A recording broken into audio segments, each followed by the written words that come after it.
السلام علیکم. محمد رضا صدیق اپنے پروگرام میس ویوز کے ساتھ حاضر ہے خدمت. بہت سی باتیں ہو رہی ہے کہ مختوم علی خان نے بڑی فیس لے لی. کوئی ایسی بات نہیں ہے.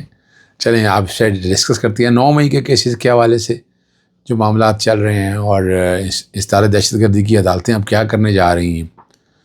اور ابھی ملک ریاض کے خلاف کو گھیرا تنگ کرنے کی ایک کوشش ہو رہی ہے مزید. اور اس کا مطلب ہے کہ ملک ریاض کھڑا ہے. ابھی بھی میرے پاس کچھ ڈیٹیلیں ہیں آپ سے، وہ بھی میں شیئر کرتا ہوں.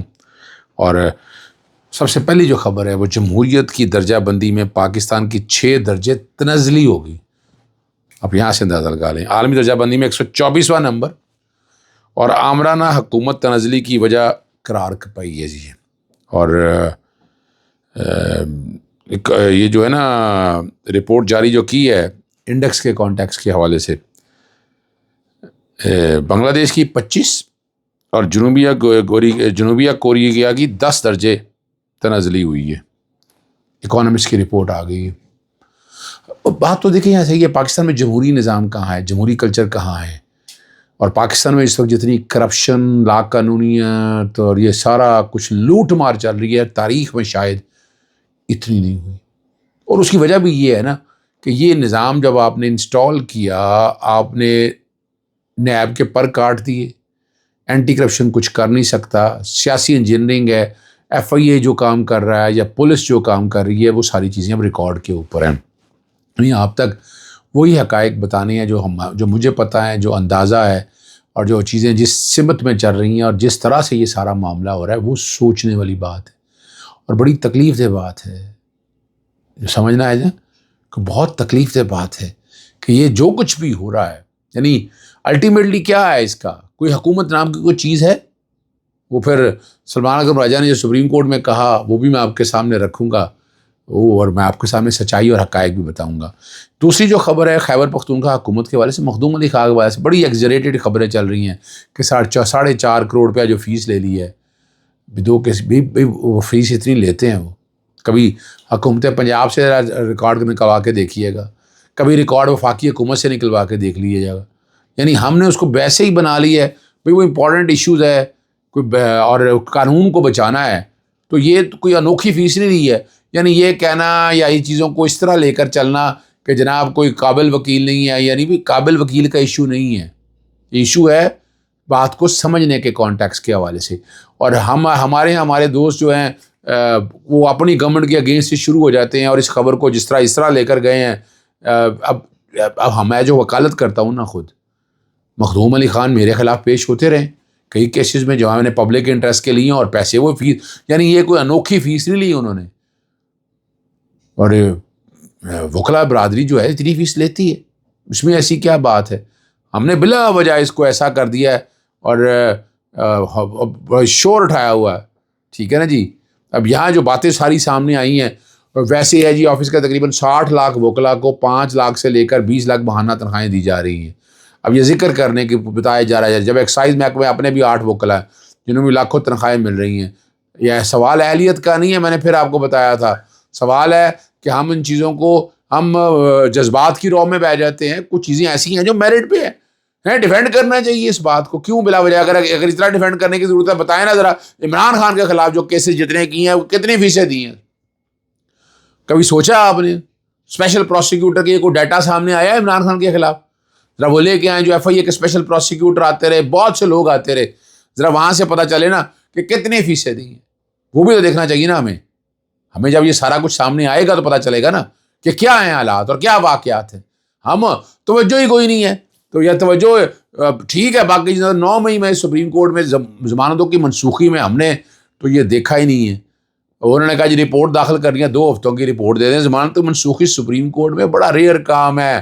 پروسیکیوٹر جنرل پیش ہوئے اور عالیہ حمزہ اور شہریار افریدی کی ضمانتوں کی منسوخی پر ہے، اور پہلے بھی مانگ لیا. یعنی 2-3 دن بعد یہ نہیں جو 9 مئی کے اگر لگے بھی ہیں تو پھر یہ ضمانتیں منسوخی میں ہماری سپریم کورٹ بڑا ریئر جاتی ہے. اور 2 ہفتوں کا پھر ٹائم دے دیں. ضمانتیں اگر ہونے والی ہیں یا باقی لگنے والی ہیں، وہ سارے معاملوں کو انہیں تو ڈے ٹو ڈے پر ڈیسائیڈ کرنا چاہیے. اتنا بڑا ایشو تو ہے نہیں ہے. لیکن پھر وہ بات جو آ رہی ہے کہ ججز پیک ہو گئے ہیں اور مایوسی کی باتیں ساتھ ساتھ چلتی ہیں. لیکن ایک بات تو حقیقت ہے کہ موجودہ سیٹ اپ جو بن چکا ہے وہ سیٹ اپ لفظ انسولیٹ اگر کہا جائے کہ انہوں نے آس پاس اپنی اب دیواریں کھڑی کر لی ہیں کہ اس کو چھیڑنا نہیں، اور جو یہ بات کہی جا رہی ہے کہ 2027 تک، یہ گورنمنٹ کی پوری پلاننگ ہے اس وقت۔ موجودہ اسٹیبلشمنٹ بالکل یہی چاہتی ہے کہ اس کو، اور کوئی قومی حکومت یا اس طرح کی باتیں میں بھی نہیں سن رہا یہاں پر، جہاں جب تک آپ سڑکوں پہ نہیں نکلیں گے، بین الاقوامی دنیا میں جب تک بنیادی حقوق کی وائلیشن کے اوپر پریشر نہیں آئے گا۔ عمران خان کے جو ٹرائل ڈے ٹو ڈے چل رہے تھے، اب کیا ہو گیا؟ اب لمبے دنوں کی ڈیٹیں کیوں ٹل رہی ہیں؟ یہ سوچنے والی بات ہے۔ الیکشن دھاندلی کیس جو ہے نا، سلمان اکرم راجہ نے اس کے اندر ایک ہوٹل میں کانفرنس کی اور دفعہ 144 کا نفاذ، یہ ذکر کیا انہوں نے، اور جسٹس جمال مندوخیل نے ریمارکس دیا کہ آپ دفعہ چیلنج کیا، آپ چیلنج کریں، ہم آرڈر کر دیتے ہیں۔ اب سوال بڑا واضح سے ہے کہ سپریم کورٹ براہ راست کیسے کر سکتی ہے؟ صوبوں کا اختیار ہے، یہ جواب تو آنا چاہیے تھا نا۔